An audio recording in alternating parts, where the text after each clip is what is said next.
Let me show you how to see if a book is genre fiction or not. The easiest way to do that normally is to go to a library catalog, preferably a library that actually catalogs by genre fiction. Not all do.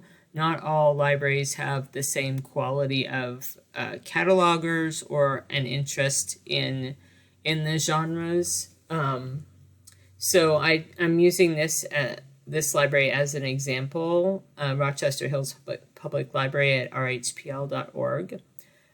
This library does an excellent job of cataloging, and they also shelve their genre fiction separate from their main fiction in adult. And so they have a separate section for mystery, for horror, fantasy, sci-fi, etc. And so they do that for browsing purposes because people who like genre fiction, for instance, someone like me, I've been reading mysteries since I was about 12. If I want something to do just for fun that doesn't take any brain cells, I'll read cozy mysteries. And when I want that, I go to the library, and I would love to look at just mysteries and be able to browse just through mysteries and not have to look through all sorts of other books that I don't want to look through. So that's one reason they do it. This Not all libraries do it this way. From what I've seen, most in Tennessee don't. I think Chattanooga might do some of that. It depends on the library. There are some difficult things about it. Some books are hard to categorize. They can be a mystery and a romance, or a romance and a sci-fi, or a mystery in a historical setting. So it's hard to classify some of them, and so usually the library or librarian picks which topic is the most important topic.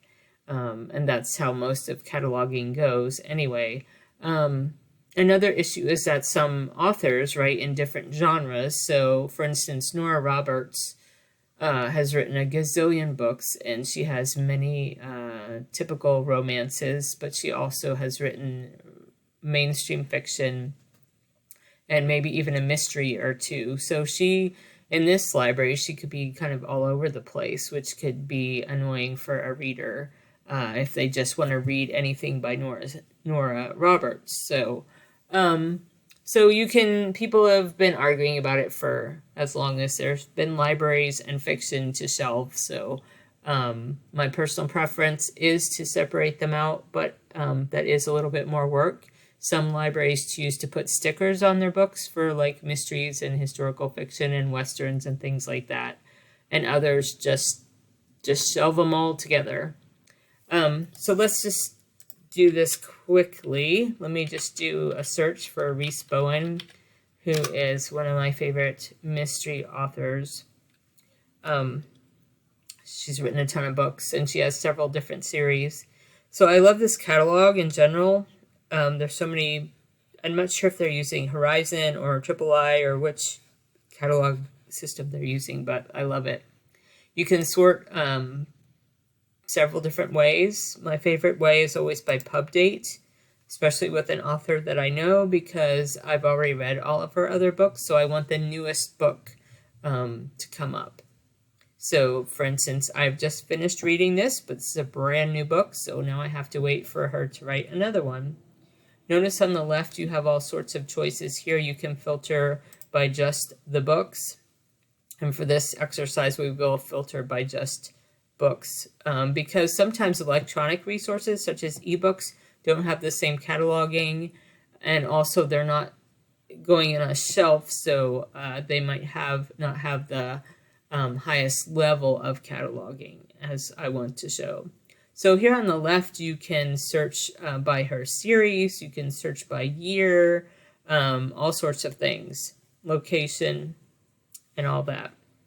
So let's go down to, oh, that's right, I didn't search by her as an author. So let me fix that and search by her as an author, because I just did a keyword search.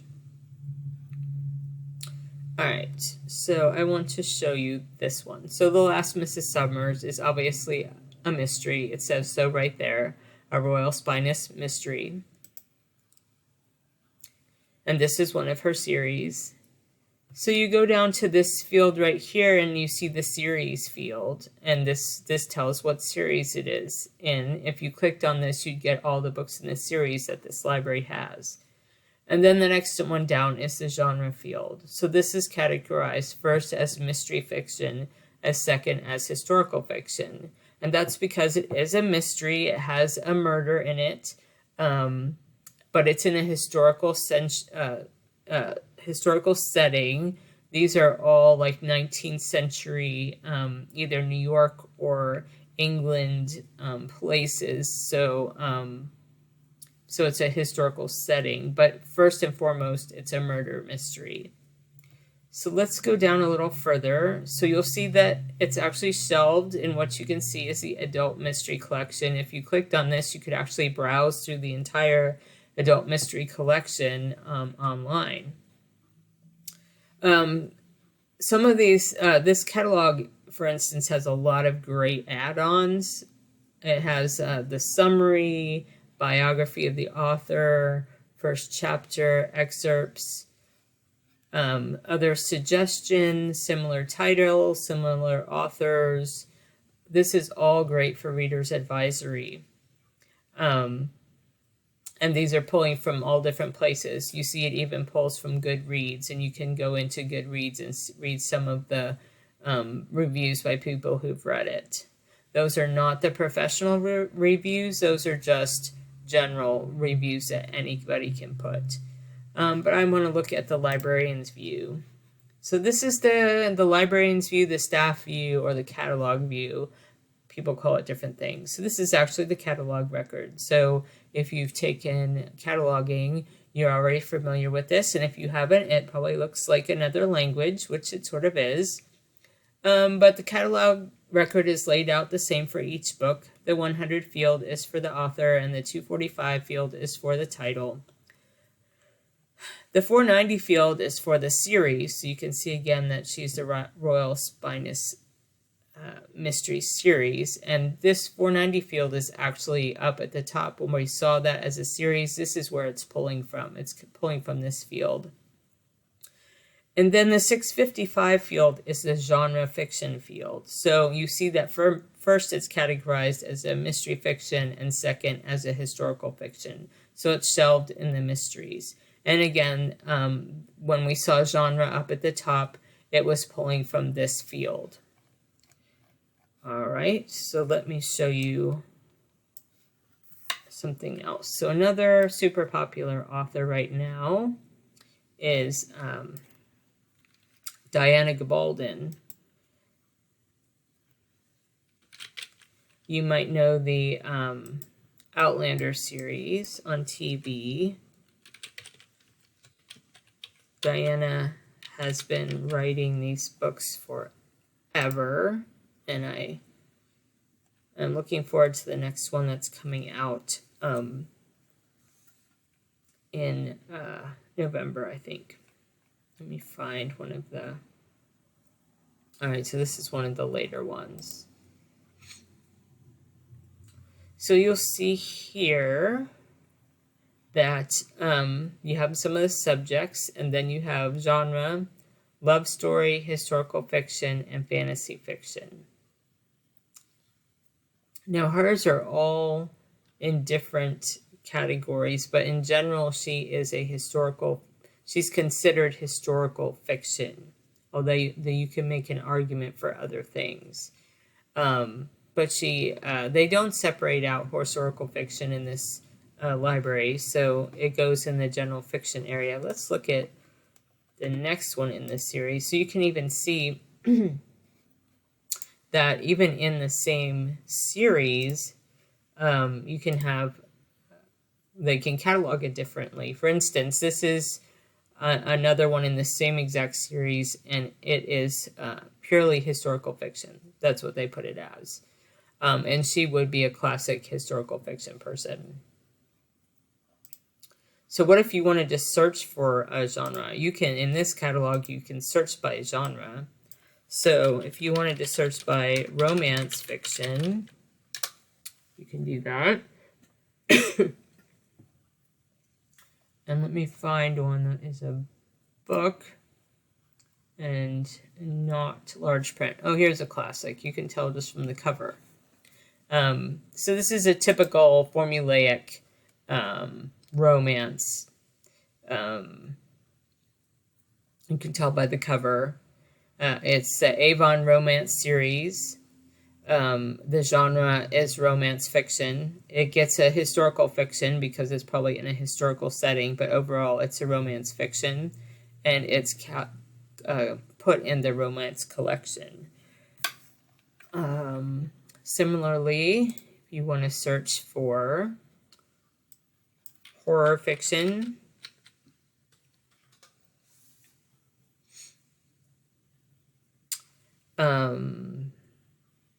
this looks hilarious. The Sneeze of the Octoschnoz. I really want to read that book. But that's a kid's book, and that's not our class. So I will, let me put this to adult. But I really want to read that book.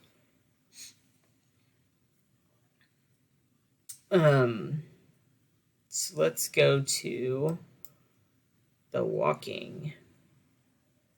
And this is Horror Tales, which means it's a series of stories. So it's like a bunch of ghost stories or horror stories. But it is shelved again in the horror collection, so you know that it's horror. And let me show you one title.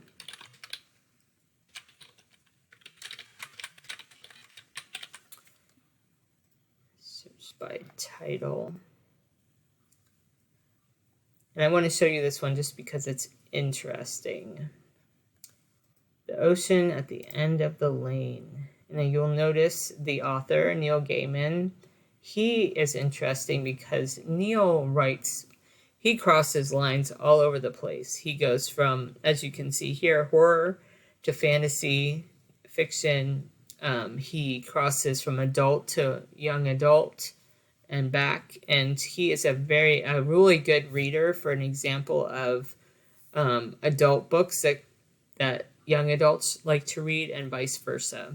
So for this one particular, it's classified as horror first and fantasy second. It is adult. It's in the adult fantasy collection, so that's interesting. It says horror first but fantasy second, but they put it in fantasy. So you can make a case for either one of these for this book. But I wanted to show you down here something interesting. So in the story elements, one of the elements is adult books for young adults. So this is really a crossover title. It'll be shelved in the adult section just because that's the way the publisher marketed it. But that doesn't mean that a young adult can't read it or doesn't want to read it. Just the same as a Harry Potter might be put in YA or even children's section, but that doesn't mean an adult doesn't want to read it. So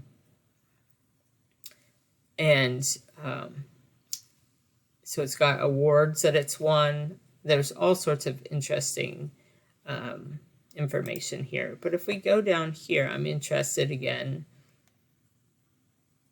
It does have horror listed first in fantasy section, second, but for some reason they put it in fantasy. So I don't know, but I would say you could make a case for either in this case.